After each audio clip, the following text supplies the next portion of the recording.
Hey there, all you 40K fanatics. It's me, Casey. And Shane. And today, we're bringing you some 40K goodness. Starting with a little quote that I'm going to start off with, and then Shane's going to take the lead with the little handle he's got. Let's start up. This is a quote directly from the 9th edition core rulebook. Many of you are very familiar with it. Well, this quote's no good, then, is it? Because we're in 10th. We're in 10th. We are in 10th. But everyone knows this quote. It's in like every 40K thing. Let's see. For more than 100 centuries, the Emperor has sat, immobile, on the golden throne of Earth. He is the master of mankind. By the might of his inexhaustible armies of 1,000,000 worlds, stand against the darkness. Yet he is a rotting carcass, the carrion lord of the Imperium, held in life by the marvels from the dark age of technology and the 1,000 souls sacrificed each day so his may continue to burn. To be a man in such times is to be one amongst untold billions. It is to live in the cruelest and most bloody regime imaginable. It is to suffer an eternity of carnage and slaughter. It is to have cries of anguish and sorrow drowned by the thirsting laughter of dark gods. This is a dark and terrible era where you will find little comfort or hope. Forget the power of technology and science. Forget the promise of progress and advancement. Forget any notion of common humanity or compassion. There is no peace amongst the stars, for in the grim darkness of the far future, there is only war. Casey. Shane. Do your brain ever just go for about 36 hours at a time? The Brady Bunch, the Brady Bunch. When you have like a song stuck in your head. Yeah. Happens all the time, yeah. Yeah. What you got? Well, just that uplifting quote really made me think of that. How did that awful, depressing quote make you think of the Brady Bunch? It didn't, but I needed a segue into lighter things. You started us on such a downer note. Last week I lost my known oil, and now we're talking about the grim darkness of the 41st millennium. Also, that is going to be our main topic today. Yeah. Grim darkness. But I think we're going to do the silly side more than the really sad part. Really. Just because you don't want to hear nonstop bad stuff. Well, I have discovered, as I'm fairly new to the entire hobby and especially the lore what have you discovered? Thereof, that some of it's just beyond the pale. It's grim derp. It's very shark jumpy. Yeah, grim derp is a common word used in the 40K community for those things that Games Workshop tries to make a little grim dark, but it ends up being like, okay, that's stupid. The latest thing that people might call grim derp is that new AdMech model on the stilts, the sniper on stilts. Oh yeah, that thing looks dope. I think he's toot. You think he's cute? I do. Really? I do. Him on his little stilts looking over the pile of AdMech dudes trying to shoot somebody. Bless him. People are talking about how fragile that model's going to be, and I kind of disagree because he's just one guy on stilts. Like, I don't know. You have those Night Haunt. Yeah, maybe. I don't know. I mean, it just depends on the diameter of the stilts, doesn't it? I really like him. Like, I maybe change the helmet, but that's the only thing I change. Do you feel that his chain of bullets terminating in a big pipe between his legs is somewhat phallic? Just a little bit, not a lot. The giant codpiece, you mean? Yeah, a little bit. Do his chain hang low? The Sidonian Scatros. All right. So, just to putter off from that goofiness, we have a sponsor today, and Shane is going to lead off with the ad. So take a listen. Today's episode is brought to you by the David and Trait Mysteries, a series of clean, classic-style mysteries that can be read in any order. Set in 1950 Chicago, private detectives John Trait and David DeGrabber ply their trade on all sorts of cases, trying to make ends meet at their downtown office. Inspired by the golden age of mystery novels like Christian Doyle, with a splash of wholesomeness by way of Scooby-Doo and the Hardy Boys. The David and Trait Mysteries make the perfect holiday gift for readers of any age and are available on Amazon as ebooks or physical paperbacks. That's the David and Trait Mysteries, Trait spelled T-R-A-I-T, available on Amazon. Yeah, if you get a chance, go listen to those books. They're really good. They're on Amazon, available to all. I know the author, actually. He's a really nice guy. You guys should check him out. but moving forward. I had one hiccup in that read, and I had castigated you that I didn't want any errors on the read, and then I messed up the read. So I get to be a dummy for the second week in a row. Maybe you'll edit it out. I will not. I will not. I'm going to try to get, as soon as we're done recording, I'm going to try to zip back home to take part in Warbird Wednesday on the flight simulator. Plus some DACA jets. Yeah, I mean, they feel like they're being held together by magic. I'm very baby giraffe on the takeoff. Yeah. It's there's been much fire. All right, let's open up that bits box. Crack it open. Yeah. This week I've done hardly any modeling. Really? But I did play a game. Oh, yes. If you always want to see the photos of this game, he did this all outside. It's on Twitter. It was such serious beef between the Black Legion and the Demons of Khorne. You know, sometimes you got to put demons in their place. We had to take it outside.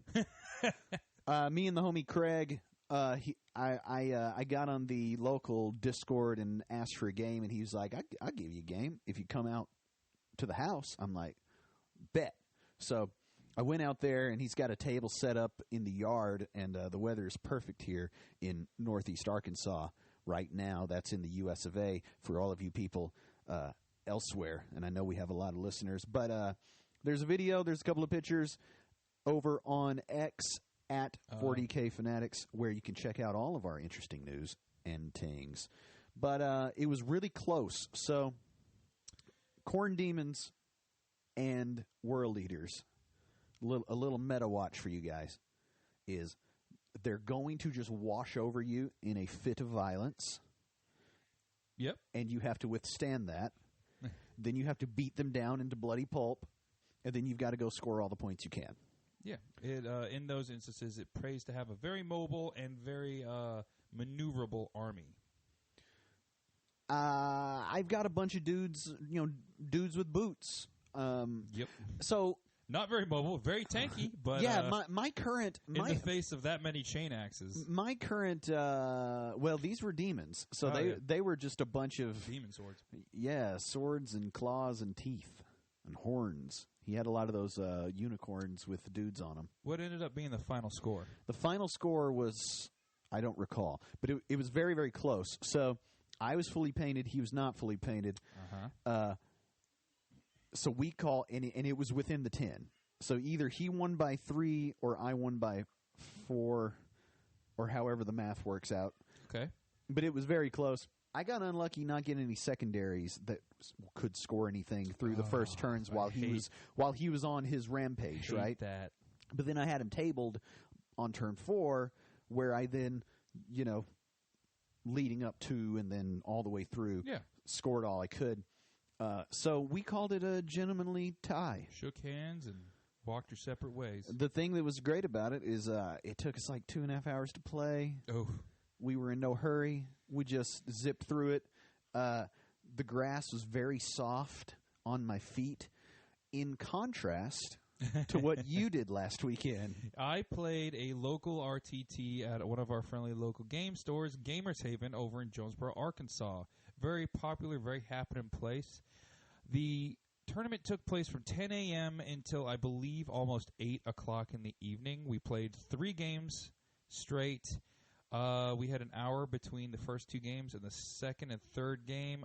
We had a little bit of time, but me being a very horde army, finished my game and had like 2 minutes before my next game started. So 10 hours on my feet, basically.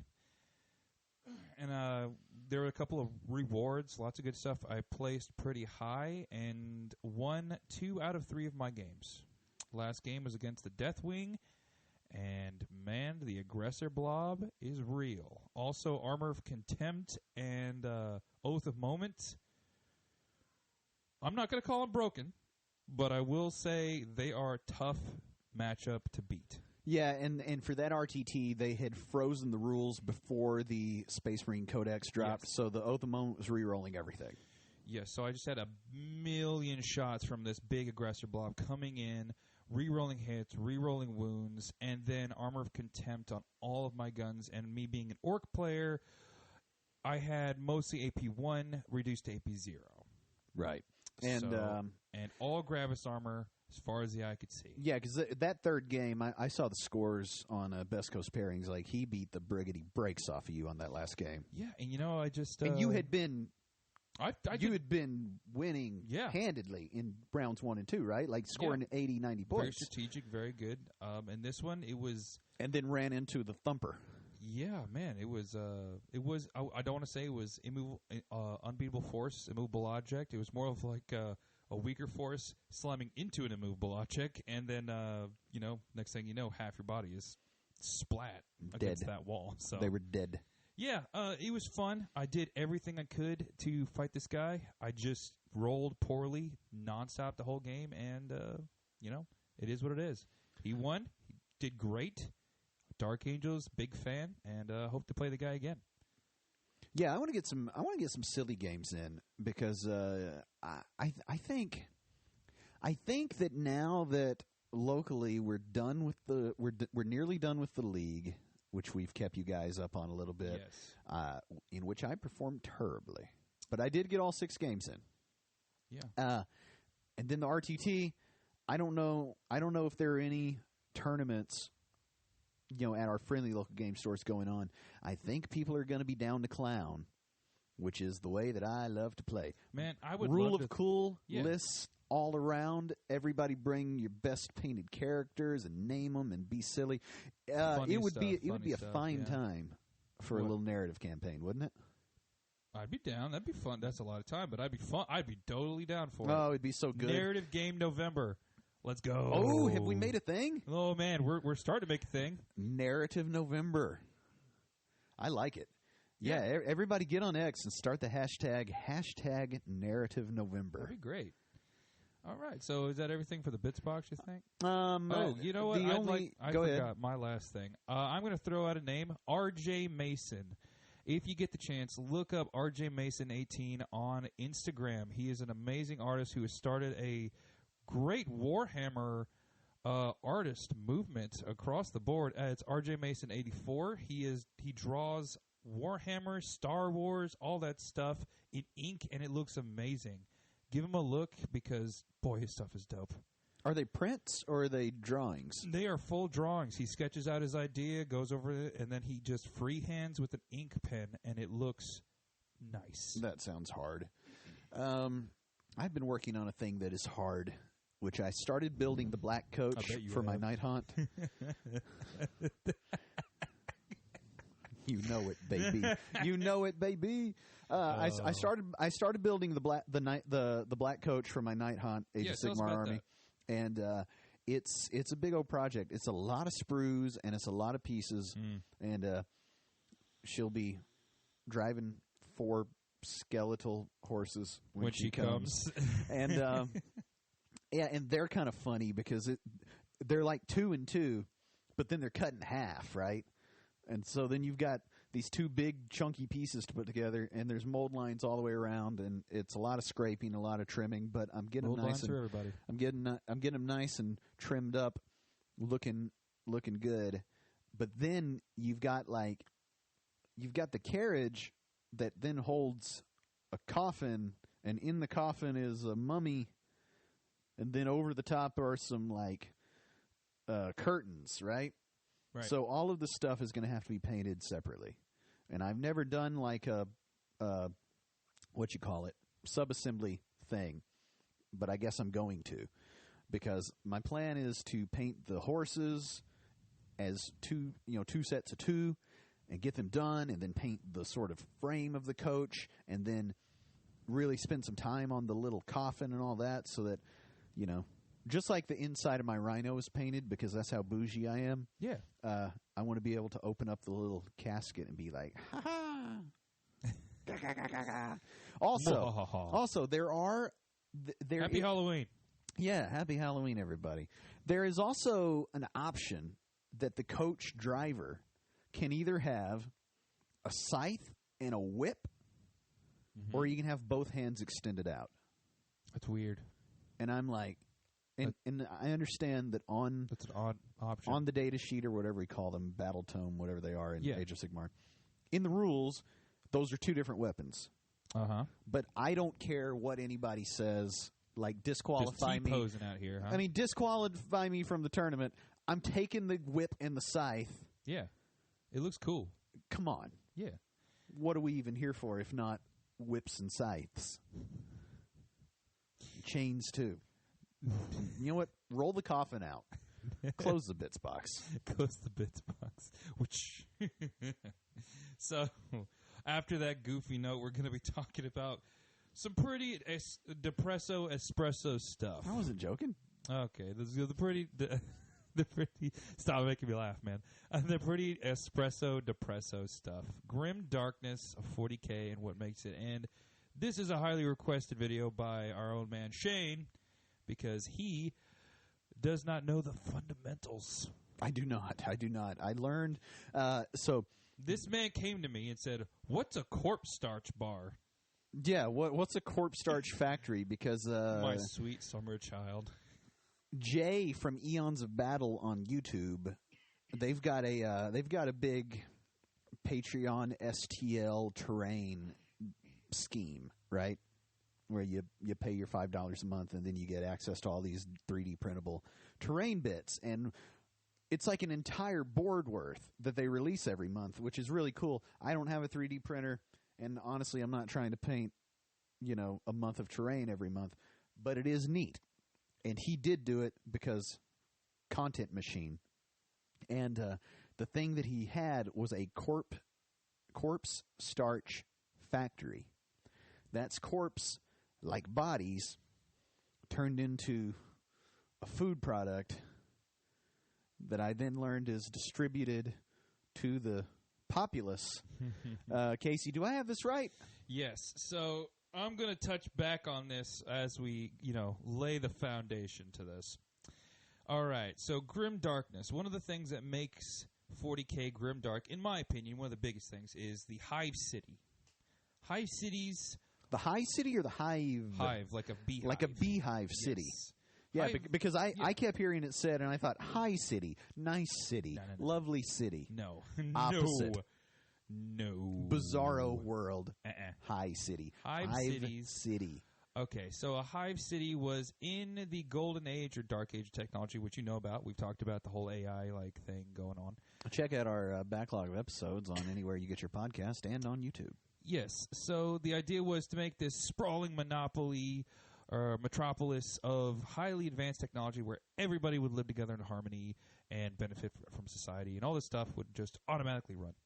So when the Emperor united everybody, he found these Hive cities, but it was after they were cut off because of the whole AI thing and warp storms and such. So these people, after the Terminators took over, exactly. After everything was said and done, these people had been cut off for thousands of years, millennia of just living on their own. And some had other planets to connect them, some didn't. So they basically built upon these cities with lack of supplies and technology and made them, and they were made to auto-run on themselves. Everything is recycled repeatedly and repeatedly and repeatedly, from the air to the water to the food and the people. Now, the scale of these things, this is not like... Some of them break orbit. Right. Even the if you could take the entire population of Earth, 6 billion people, right? I think it was 6 billion last time I checked. You would probably fit them in one Hive City. So you've got Hive cities. All the way from the top, you've got the nobility, starting with the planetary governor. He lives in the spire, the tip-top tower, where he can see the stars and the whole planet above him. Under that, you have the mid-tier, where all the nobility, the administrators, the people who get stuff decided and done, factory managers, business cooperative people, they all live there. They are considered the middle class. And then you have the lower hive, where the factories are, the mines, everything that gets made, produced to support the Imperium. That is where this is located. Now, depending on which hive city you look at, the lower hive may be, shrouded in nonstop smog, factories, walls, hab units, places where people live, and you work a 14 to 20 hour day, go home to hab unit that's not only you, but your family and probably 3 other families, and it's the size of a living room. And then you go back to work once you wake up. You get a ration of food every once in a while, and usually that food is made up of corpse starch bars. Because the population density has gone absolutely absurd. Bonkers. And so the only thing they have to eat, so the way you explain these hive cities to me when I first asked, it's not just like New York has gotten really tall. No. It's awful. It's like Des Moines I haven't even got has to the gone Underhive. coast to coast. Yes. It's the worst parts of Chicago. But also it's gone from sea to shining sea. Yes. And then drained the oceans. The world around these hives are usually barren, radioactive badlands. From all the runoff and manufacturing stuff and stealing the resources of the planet, they're just blasted wrecks of wastelands. And then I haven't even gotten to the underhive of these hives. Right, because then they dig out the ground. Yeah, it goes under the ground. And that seems like a good place for people to live, too. Exactly. And a lot of people, most people in the lower hive, but everyone in the underhive never even see the light of day. It's populated. The underhive is populated by mutants, people who've resulted from either the radioactiveness or pollution down there, or maybe the inbreeding. It said that the population of a hive city triples every 100 years, I believe. Oh, no. They can range from 10 billion to 100 billion. That's bananas. And so the only thing they have as a resource is the people that keep on Making the mines. Yeah. And they send it to the Imperium. As long as the taxes are paid to the Imperium, they don't really care what they do. Right, and they get to keep this thing rolling. And the planetary governor runs it, down to the noble houses, down to the houses they rule under. And everybody there usually eats, unless you're in the underhive mostly, eats corpse starch bars, which they are rationed throughout the day. So in the underhive and the lower hive, this is going to be so bad, the Corpse Guild goes through and finds dead animals, insects, people, other resources of protein, and they scrape them into a bucket. Bring out your dead. Yep. Put them out into the corpse starch factories and render them and reduce them into something called corpse starch bars. Which is allegedly edible. Yes, supposedly it's been so processed and refined it has no taste. Going by what the man Kai Caiaphas Kane, hero of the Imperium, says, they're pretty bland, pretty boring, just your average protein bar with no taste at all. And everyone subsists on them, except for the guys in the underhive who may get corpse starch bars, but also live off of gruel that they make from the refuse and trash and, like I said, bugs and rodents and vermin they find. It's no wonder the gene stealers are able to create a cult and take these things over. Yes, a lot of times planets like this want to throw off the shackles of the Imperium, and these gene stealer cults play on them. Necromunda is one of the most well-known ones. They even has a board game based off of it and several video games. Gene stealer cults have been known to invade places like Terra or Necromunda or even, Armageddon, because the people are just so unhappy. But also the people up top aren't happy either. They have that kind of Game of Thrones thing going on where everybody's trying to knife each other to get Everybody wants to get to the top. Yeah, and they might resort to witchcraft or black magic or chaos to do That sounds like skullduggery. Exactly. So you're just as likely to get killed in the top as you are way down in the bottom. I mean, and this is where like you mentioned Necromunda. So Necromunda, I'm not familiar with the setting. That is a hive city? Necromunda is a hive city. It's not like a block in a hive city. It's the whole hive city for the purposes of discussion? Well, usually people refer to just the main hive city, but Necromunda is the planet, and the hive cities live on the surface of the planet, and they connect to each other by these trains that shoot supplies. Oh, right, because all the in-between is like Mars and Doom. Yeah, so what they do, what they don't get from themselves, they get from each other, if they can. A lot of weapons, a lot of Astra Militarum recruits come from these worlds. Like I said, people out here be be populating. Right. It's crazy that in the age where there is only war, there is no shortage of warm bodies to fight. Exactly. The populations boom. They send them out to fill the Imperial Tide for soldiers, or they make more weapons for the soldiers, or the bullets, or whatever they can scrounge up. And then they fight each other in a continual gang war in these things, because that's what Necromunda does, right? The Underhive, these gangs who live under these houses, there's no law there at all. The cops are only there for the upper hive, the Adeptus Arbites. Oh, see, I thought the Arbites were down there cracking heads steadily. They might go to the lower hive, but very rarely. I see. Unless like somebody up top tells them to. The gangs who exist underneath the Underhive breed tough and scary individuals, often warring to support a noble house up high. They scrounge for things like archaeotech, the dark age of technology stuff that's been hidden for millennia. And, again, also resources like corpse starch bars. Man.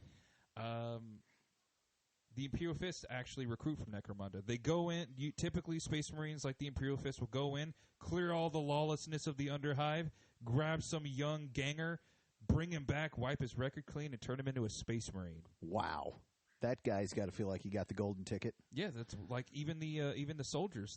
Everybody knows how to shoot a gun because they've been raised in this crime-ridden, awful environment. Is there a good one? There really isn't. There's not a single example of a positive metropolitan there utopia. Are worlds. There are lots and lots and lots of different worlds out in the Imperium. Like I said, 1 million worlds, untold billions, and each of them are different. A lot of them are these hive cities, but you've also got feudal worlds, death worlds, pleasure worlds, like worlds much like Earth that exist in the Imperium. But a lot of them don't have the population that these hive cities do. Right, and the war is coming for those too. Exactly. Among these untold billions are also Psykers. And you probably know what a Psyker is. We've talked about it before. Certainly.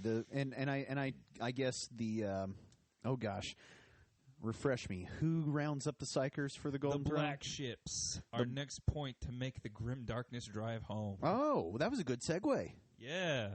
Tell me of these black ships. These black ships are piloted either by the Custodes or the Sisters of Silence, who are anti-Psyker soldiers who come and confiscate all of your Psykers.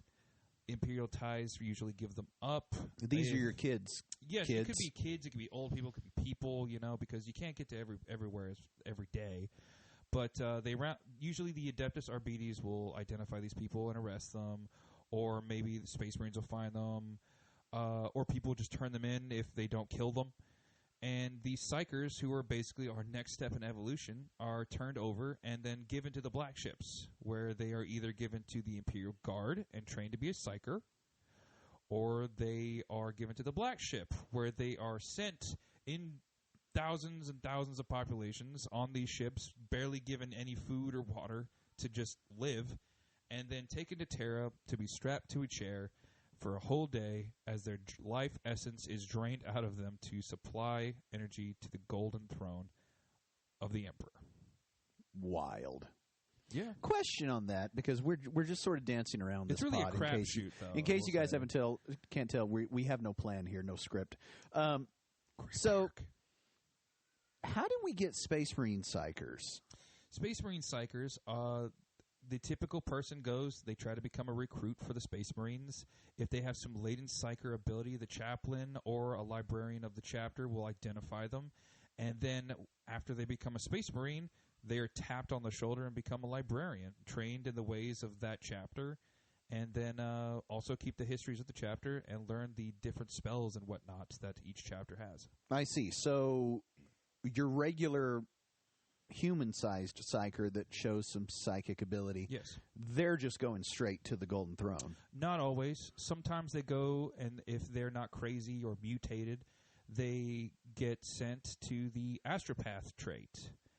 They're also the ones who get sent to the Imperial Guard path. And then there's the Black Ship path. Right. Now, if the Black Ship comes, you're going on that ship, buddy.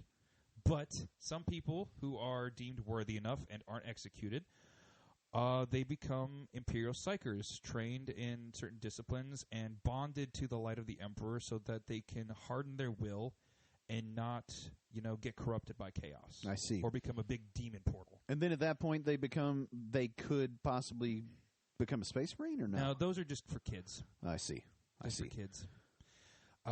Sometimes the black ships do tap kids and give them to Space Marines. It has been known to happen, but not often enough, unfortunately. And then you've got the astropaths. So say you're our age, you're in your 30s, you've been a psyker since you were a teenager, but it's like low level. Or maybe you're really strong and people think you're really amazing. Well, they find out, and then they tie you to a chair and ask you what you want to do. They bind you to the light of the Emperor, much like what I said earlier. But in this case, you look into the open void at his light, and your eyes burn out from your skull. Well, that doesn't sound very good. Now, these are the only most powerful ones. You then take part in something called an astropathic choir. This is like imagine a big room of people singing praises high to the Emperor, light bursting from their eye holes and their mouths up into the sky. They use this to send email. What? They send messages through the warp via Morse code? Choir. Yep. That might as well be a thing that happens. But you have to be a very strong psyker in the first place to be put on this. Right, to even cut through the fuzz. Yes. The Tyranids coming, really harsh on the astropaths. Sometimes chaos will invade, and they'll hold out for months to protect the astropathic choir who are on the verge of starvation and dehydration as they die one by one, trying to send a message for help. It's pretty bad. Wild. And that's pretty much the pathway of the Psyker in the Imperium. If you're not an Imperial Guard, and if you're a Psyker, you're kind of gonna have a really bad life. What else you got for grim darkness? Well, say you are one of these silly grim darkness. Say you went into the Imperial Guard. You had yourself a good old time. It's 20, 30 years down the line. You're aged like a president.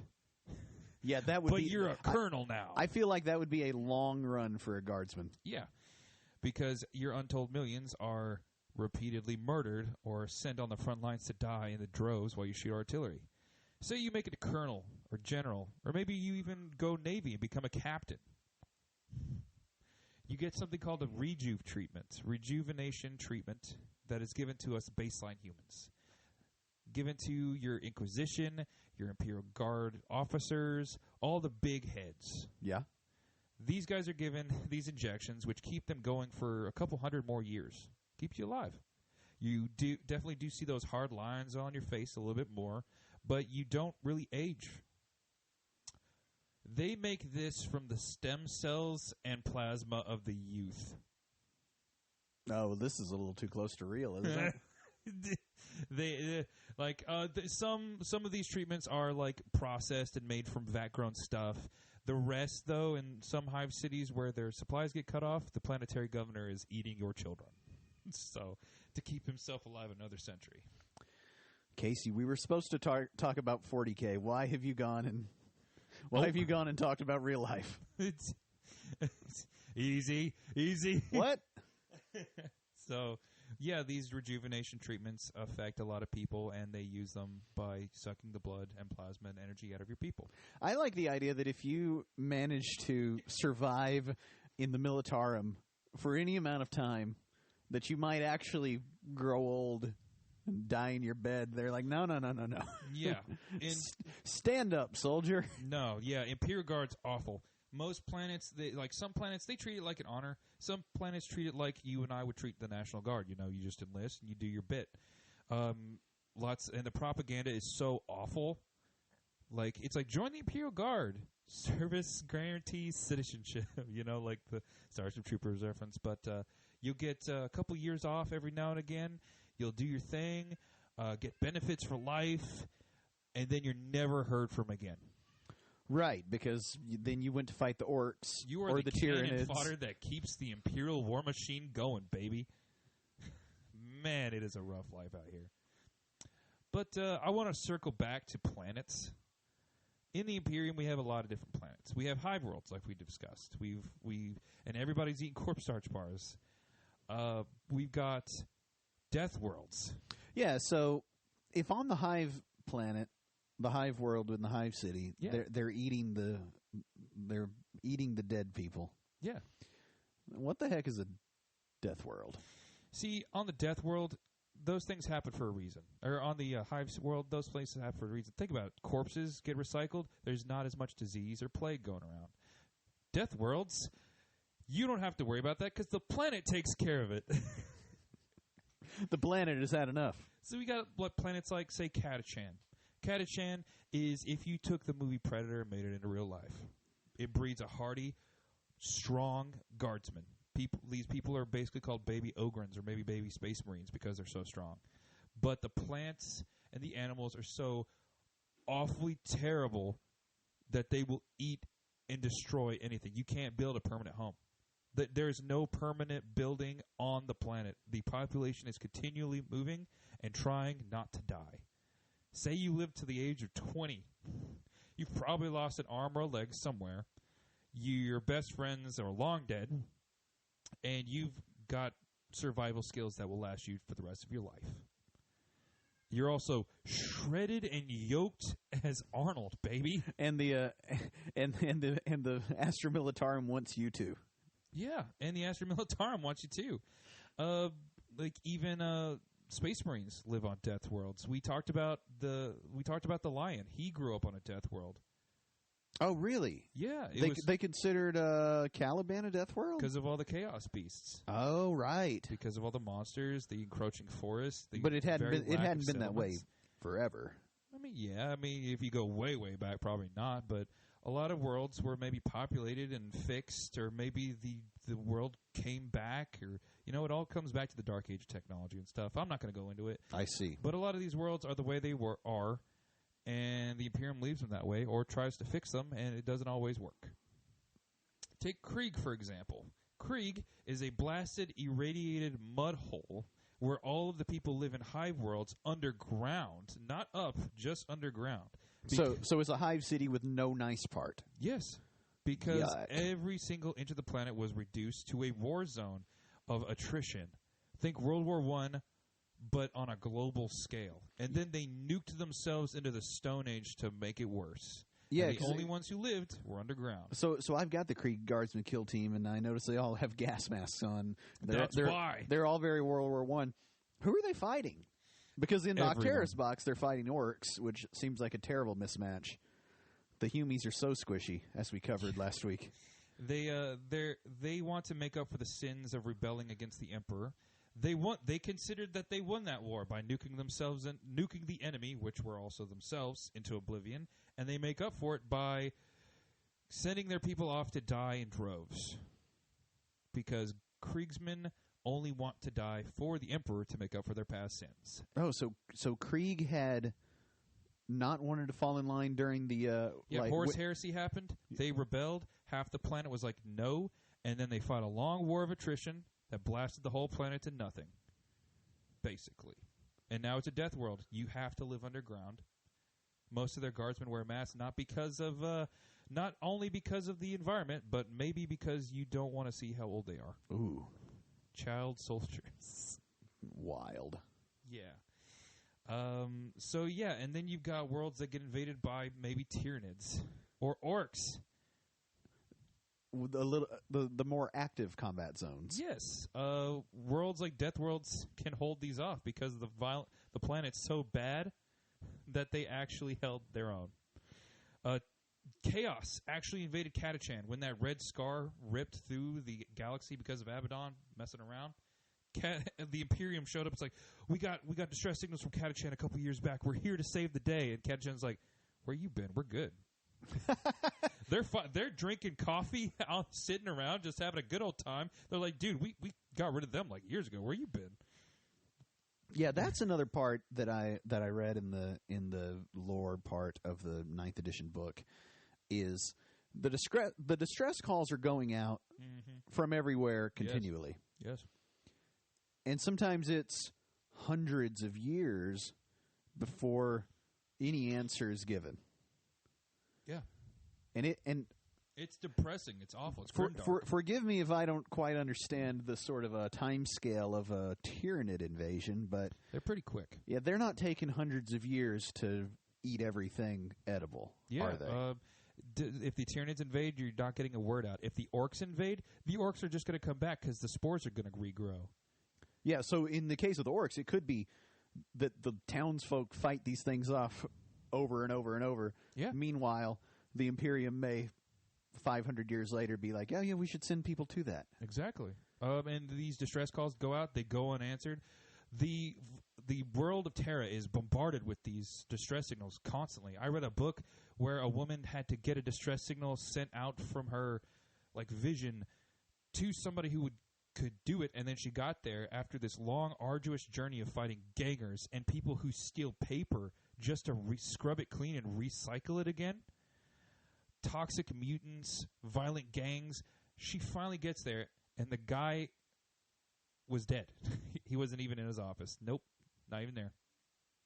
That's how depressing and awful it is in the Imperium. Everything is recycled 1,000,000 times over. Even the rich or the most powerful people get stuff that's secondhand, unless you're maybe a planetary governor, but that's it. And that's provided your planet's even making anything. Say you have a wine glass. If you're lucky to get a wine glass, it's probably cracked or broken.